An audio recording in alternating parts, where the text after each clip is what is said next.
यह दमदार एक्सपर्ट्स आज फिर से जुड़ने वाले हैं मुनाफे की तैयारी में। अश्विनी गुजराल .com के फंड मैनेजर अश्विनी गुजराल हमारे साथ जुड़ेंगे। प्रकाश दीवान आपको बताएंगे बाजार का फंडामेंटल हाल क्या है। PowerMyWealth.com के संदीप पागले भी जुड़े। जी हाँ, साथ ही साथ हमारे साथ इस कार्यक्रम में मौजूद रहेंगे एक्सिस सिक्योरिटीज के राजेश पालविया। टेक्निकल से बात करते हैं राजेश, रजत के बोस.com के रजत के बोस और कॉन्टेप्ट एडवाइजरी के शुभम अग्रवाल। टेक्निकल डेरिवेटिव और साथ ही साथ फंडामेंटल पहलुओं पर बात करने के लिए पूरा पैनल हमारे साथ आज मौजूद रहेगा। लेकिन बात अब उस बाजार की जो धीरे धीरे एक बहुत महत्वपूर्ण स्तरों पर आ चुका है। जी हाँ, मैं बात कर रहा हूँ यूएस मार्केट की। प्लीज एक बार डाउ जोन्स लेके आइए। और कल की अगर आप देखें क्लोजिंग लगभग 23,900 की ट्रैजेक्टरी के स्तर के आसपास हुई है। 24,000 के आंकड़े के पास फिर से पहुंचाए डाउ जोन्स। क्या स्थितियां थी और इस वक्त समीकरण क्या है बताइए। ट्रंप रैली शुरू हो गई जो 4 दिन पहले कहा था, देखिए वो दरअसल नजर आ रहा है। और 4 दिनों में अमेरिका के बाजारों में क्या जोरदार तेजी देखने को मिली है। हर रोज 100-150 पॉइंट 200 पॉइंट ये बढ़ रहे हैं। आज शुक्रवार को 650 पॉइंट की बढ़त के बाद तो देखिए ध्यान रखिए अब वहां पर मंदी करने वाले फंस रहे हैं। और जो आप कल कह रहे थे कि भारतीय बाजारों में खुलते ही खरीदारी ना करिए, उससे बढ़िया कोई राय हो नहीं सकती। गिरावट में खरीदारी जिसने करी कल उसने भी देखिए भारतीय बाजारों में पैसे बनाए। तो बाय ऑन डिप्स का मार्केट है।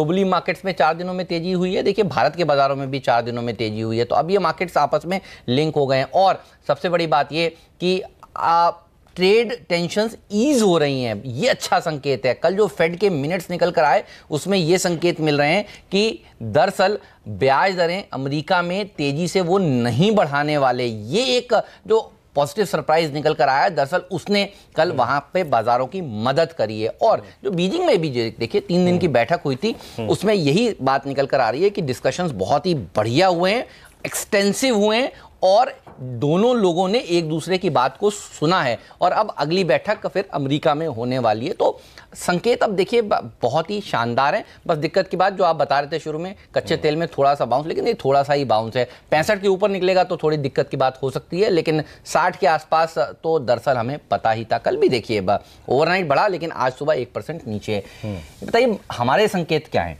डेटा क्या बता रहा है। कल एफआईआईज और डीआईआईज ने क्या किया? जी दोनों ने खरीदारी करी। लेकिन मैं एक बार जरा इंट्राडे चार्ट लेके आइए निफ्टी का। मैं आपको 2 चीज़ बताना चाहूँगा एज ए इंडेक्स ट्रेडर। पहली चीज़ क्या है, सुबह मैंने कहा था कि कल खरीदारी नहीं करनी है। पेशेंस, धैर्य, ये इस बाजार में आपको सफलता। बाय ऑन डिप्स की रणनीति सबसे कारगर होगी। याद रखिए पेशेंस और बाय ऑन डिप्स ये 2 चीज़ें हैं जो इंडेक्स के ट्रेडर के तौर पे आपको अपनानी है। आप जरा संकेतों की झड़ी लेके आइए। एग्जैक्टली क्या है संकेत, कैसे हैं संकेत, फिर उसके बाद मैं आपको आंकड़े बताऊंगा और क्यों कह रहा हूं बाय ऑन डिप्स। ग्लोबल संकेत अगर आप देखिए न्यूट्रल, और मैंने इसलिए भी न्यूट्रल रखा है यहाँ पे, याद रखिए जैसे कि मैं पहले भी कह रहा था, डाउ जोन्स अब एक बहुत क्रिटिकल लेवल को 24,000 को छूने जा रहा है। वहां पर टिक जाएगा, उसको पार कर जाएगा फिर या फिर वहां से यू टर्न लेगा। इसके लिए आज का दिन, कल का दिन बड़ा क्रिटिकल होगा। एफआईएस के आंकड़े गुड अच्छे हैं, डीआईएस के आंकड़े गुड, और टेक्निकल और एफएनओ सेटअप इसलिए गुड है क्योंकि हम नीचे से बार बार स्ट्रॉन्ग पुल बैक ले रहे हैं। बाइंग नीचे बाजार को अट्रैक्ट कर रही है। आइए जरा एफआईएस के आंकड़ों पर एक बार। 276 करोड़ रुपए की कैश बाइंग विदेशी संस्थागत निवेशक कैश डाल रहे हैं इन लेवल्स पे भी। घरेलू संस्थागत निवेशक डीआईएस लगभग 439 करोड़ की बाइंग, यानी बाजार में कल कुल मिला के 715 करोड़ रुपए का कैश था जो कि चेज कर रहा था, डिप्स को चेज कर रहा था, स्टॉक्स को चेज कर रहा था। डेरिवेटिव्स में वायदा कारोबार में लगभग 1380 करोड़ रुपए की बाइंग और इंडेक्स फ्यूचर्स में 460 करोड़ की बाइंग। स्लाइड को स्क्रीन पर रखिएगा प्लीज। 460 करोड़ की बाइंग, 6259 लॉन्ग कॉन्ट्रैक्ट्स इंडेक्स पे, निफ्टी पर, निफ्टी बैंक पर, एफआईएस इंडेक्स पे लॉन्ग थे। इंडेक्स ऑप्शंस यहां पे करीब बाइंग हुई है 1250 करोड़ रुपए की। अब याद रखिए यहां पे क्या हुआ, लॉन्ग कॉल लगभग 8600 यानी कॉल्स खरीदना।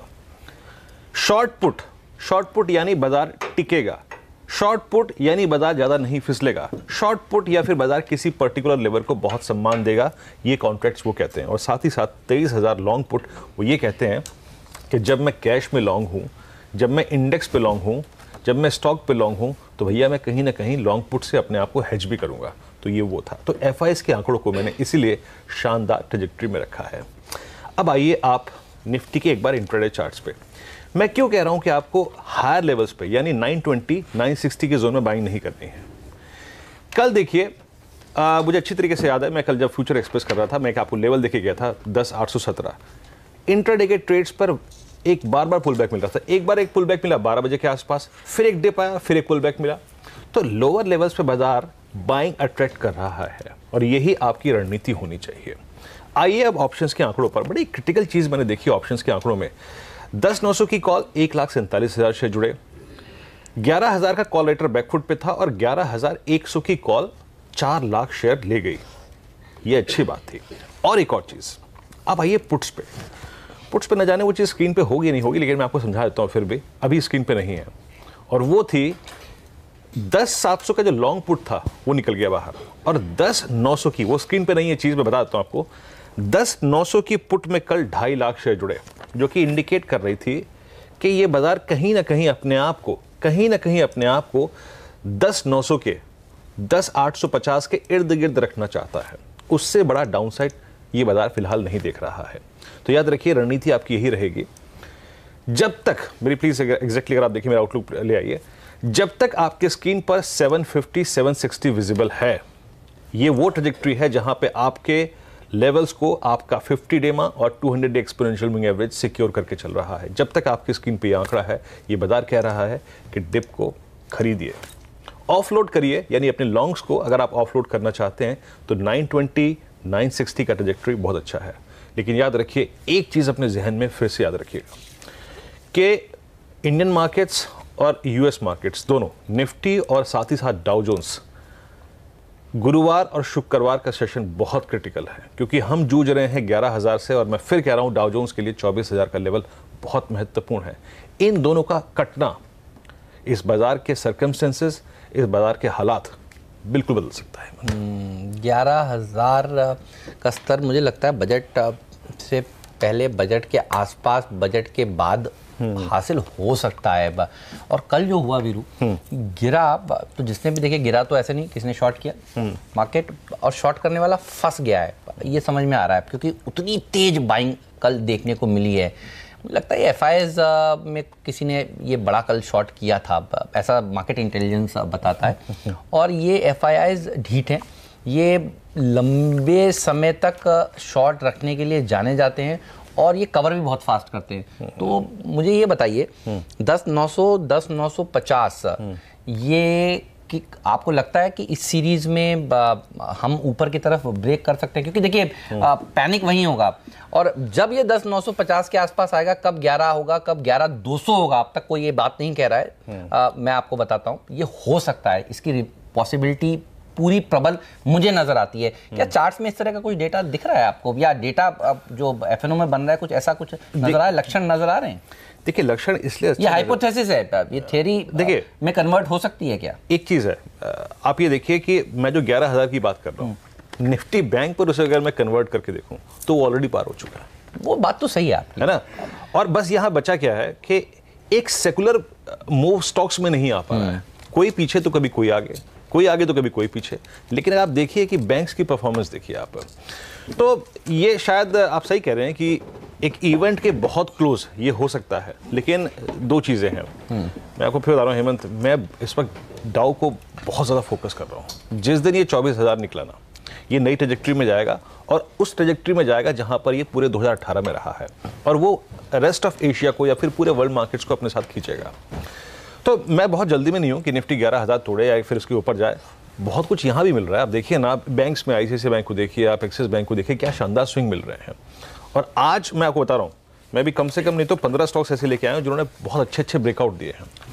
तो सिर्फ 11,000 पे फोकस मत कीजिए, ये 750 से लेके 920 के चैनल में आपको बहुत बहुत स्विंग मिल रहे हैं, उसको भी ट्रेड कीजिए। अच्छा, एक और चीज़ मैं कहना भूल गया आज, बैंक निफ्टी। याद रखिए, बैंक निफ्टी ने मेरे टारगेट्स को पूरा कर लिया कल ऑलमोस्ट। आप देखिए 27,700 27,700 की ट्रेजेक्ट्री थी, वो ऑलमोस्ट अचीव हो गया। याद रखिए, ऑप्शंस के आंकड़ों के मुताबिक 27,620 यानी इस लेवल से लगभग 100 पॉइंट नीचे, और इस पॉइंट के आसपास 27,720, इसके बीच में ये एक्सपायरी हो सकती है, क्योंकि कल 27,900, 27,800 और 28,000 पे हैवी कॉल राइटर था। और अगर आप पुट्स को देखें तो 3 जगह काफी स्ट्रॉन्ग पुट राइटर था, और वो था 27,700, 27,600 और 27,500। तो पॉसिबली इसी जोन के आसपास 100-150 अंकों के दायरे में ये एक्सपायरी हो सकती है। आज निफ्टी बैंक को लॉन्ग मत कीजिएगा, आज प्लीज कोई डायरेक्शनल ट्रेड निफ्टी बैंक पे मत लीजिएगा आज, क्योंकि ये ऑप्शंस के मुताबिक एक दायरे में रह सकता है। ठीक बात है। चलिए प्रकाश दीवान साहब हमारे साथ जुड़ चुके हैं। दीवान साहब गुड मॉर्निंग, बताइए क्या व्यू है मार्केट पर?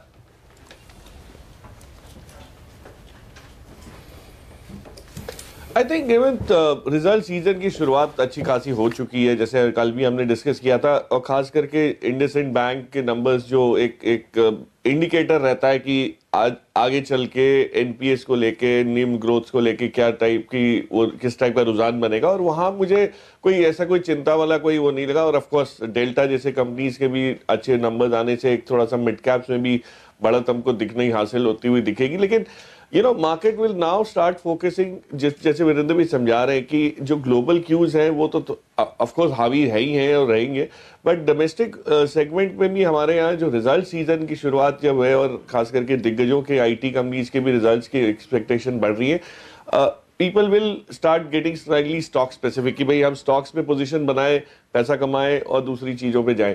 सो निफ्टी बैंक निफ्टी का थोड़ा सा इंडिकेशन इतना कन्विंसिंग वाला नहीं मिल रहा, बट जैसे मैंने हमेशा कहा है, स्टॉक स्पेसिफिक है, आवाज देखते रहिए और पैसा बनाते रहिए। ये पहले तो आप बड़ौदा में क्या करें, आपका होम टाउन है ना सर?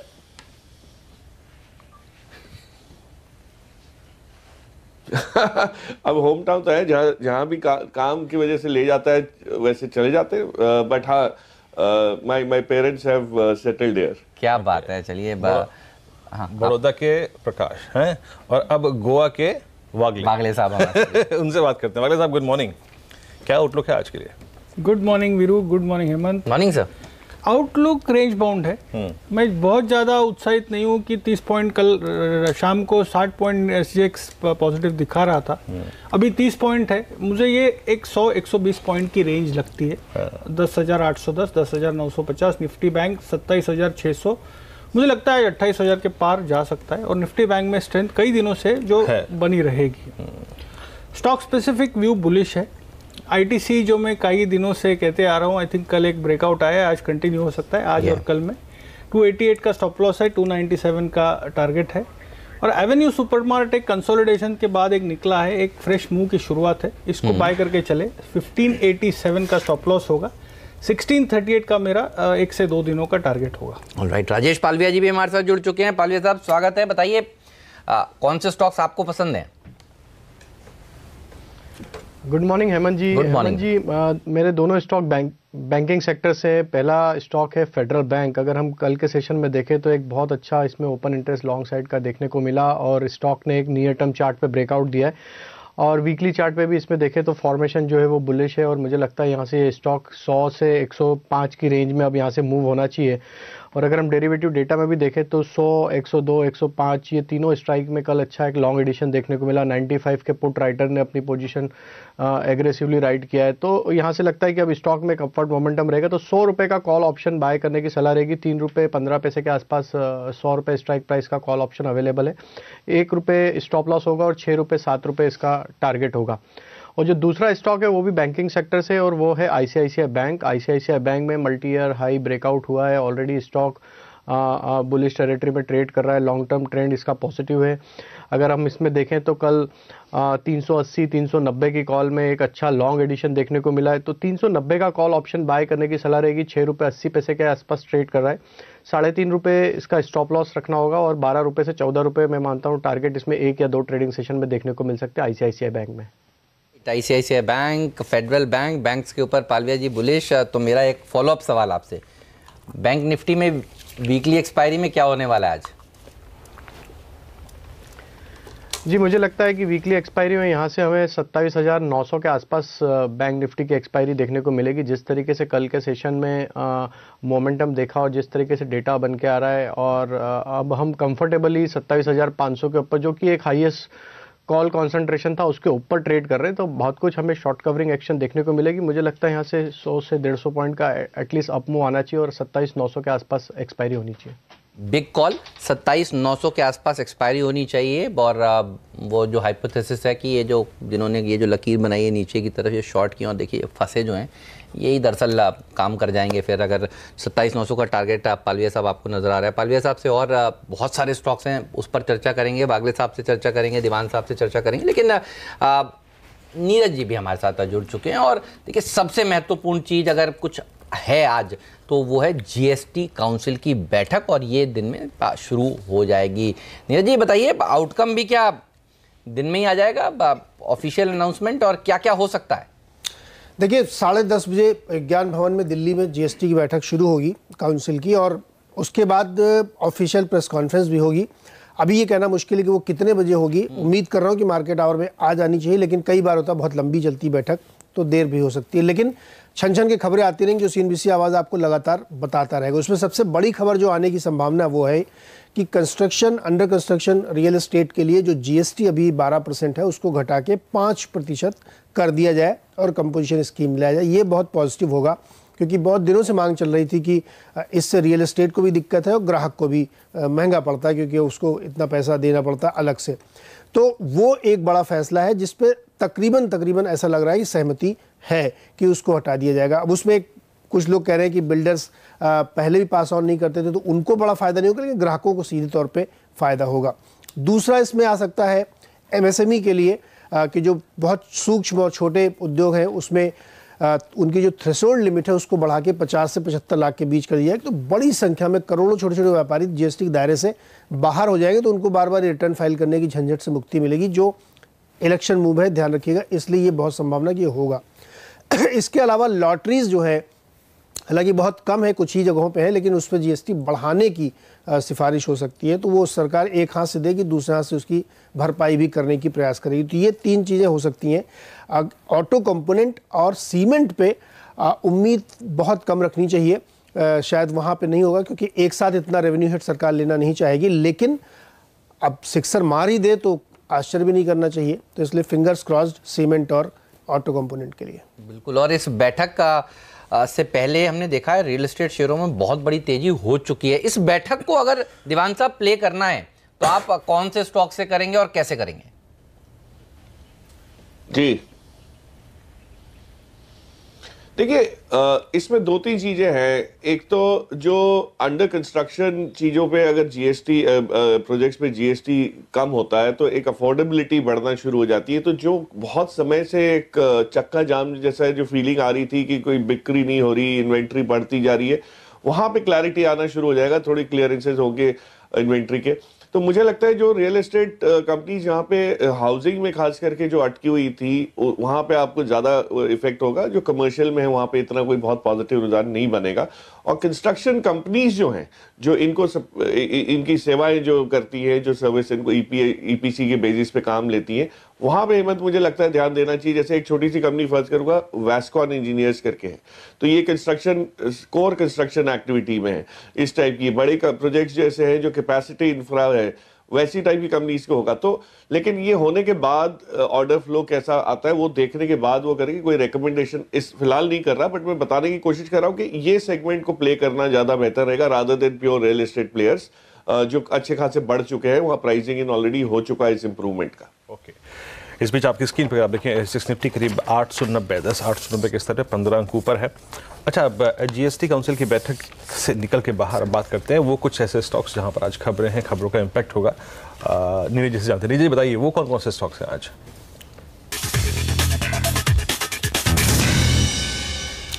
देखिए, सबसे पहले तो आपको नज़र उन शेयरों पर रखनी चाहिए जहां पे क्रूड ऑयल का सीधा इम्पैक्ट पड़ता है, उसके बढ़ने घटने का। तो वो स्टॉक होंगे पेंट कंपनियां, एविएशन शेयर और OMCs, केमिकल स्टॉक्स, प्लास्टिक बनाने वाली कंपनियां। ये सब सीधे प्रभावित होती हैं कि कच्चे तेल में अगर बढ़ा रहे हो। कल जिस तरीके से 4% का उछाल देखने को मिला है वो थोड़ी सी चिंता बढ़ाता है। तो ये सारे स्टॉक्स आज हो सकता है थोड़ा सा दबाव में काम करें। जीएसटी की भी हम लोग बातचीत कर ही रहे थे कि उससे रियल एस्टेट पे नज़र रखनी चाहिए। अशोक लीलैंड पे नज़र रखिए, इनको एक बड़ा ऑर्डर मिला, करीब 2500 बसें सप्लाई करनी इनको यूपी और चंडीगढ़ गवर्नमेंट को। ये एक बड़ा पॉजिटिव डेवलपमेंट है, काफ़ी दिन बाद इतना बड़ा ऑर्डर मिला। और दिल्ली सरकार की तरफ से कई बड़े ऑर्डर्स आने हैं अभी, तो उसमें भी आप नज़र रखिए। ये कंपनियां सब ने बिड कर रखा है यहाँ पे। प्राज इंडस्ट्रीज़, आप लोगों की चर्चा हमेशा होती रहती थी और कल इसमें बहुत फंड एक्शन हुआ है। कई सारे बड़े फंड्स ने खरीदारी करी, जिसमें कुछ एक नाम इंपॉर्टेंट है, जैसे ड्यूक इंडोमेंट फंड है जिसने 18 लाख शेयर खरीदे। एम्प्लॉयमेंट फंड है, एम्प्लॉयमेंट फंड उसने खरीदा। एम्प्लॉयज़ फंड है उसने भी खरीदा। तो कुल मिला के करीब 1 करोड़ से ज़्यादा के शेयर कल खरीदे गए और 133 का एवरेज प्राइस आता है। तो प्राज इंडस्ट्रीज़ पर नज़र रखनी है। बेचा किसने? कोई CHI फंड है जिसने अपने शेयर्स कुछ बेचे हैं, तो प्राज आज भी हाईलाइट रहेगा। और एशियन पेंट्स में ध्यान रखिए, एक तो क्रूड वाला इम्पैक्ट तो है ही, लेकिन दूसरा इसमें चिंता ये है कि LIC ने करीब 2% हिस्सेदारी पिछले एक तिमाही में अपनी बेच दी है।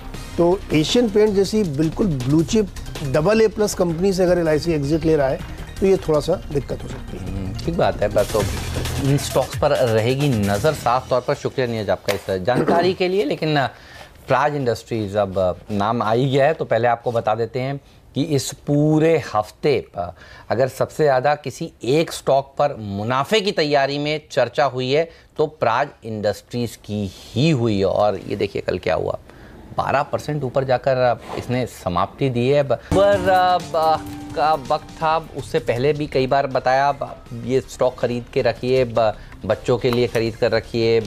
हर उपलक्ष्य पर रोबोट 2.0 आई तो कहा कि ये स्टॉक है जिसमें लक्षण है 2.0 3.0 तक जाने के और ये भागेगा। और वागले साहब ने तो देखिए जो फिनिशिंग टचेस दिए लास्ट में और कहा कि ये स्टॉक में उनको भी पूरा कन्विक्शन नज़र आता है। सोमवार को ही कहा जन्मदिन का हफ्ता है तो प्राज पर ही वो भरोसा करेंगे। वागले साहब पहले तो बधाई आपको, क्योंकि जन्मदिन के हफ्ते में जितना पैसा इस स्टॉक ने बनाकर दिया है, हफ्ते भर का चार्ट लाते हैं तो समझ में आएगा कि दरअसल हम क्या बता रहे हैं। उतना पैसा किसी भी मिड कैप में नहीं बना है। कल दीवान साहब भी कह रहे थे, जब हमने पूछा उनसे कि भाई आपका पिक क्या है तो उन्होंने कहा प्राज, और हम कह रहे थे देखिए प्राज की तो अभी बात हुई है, तो उन्होंने कहा नहीं मुझे अभी भी प्राज पसंद है। 7 दिन में 32%, इसीलिए कहते हैं हैप्पी बर्थडे CNBC आवाज़। अगले साहब शुक्रिया।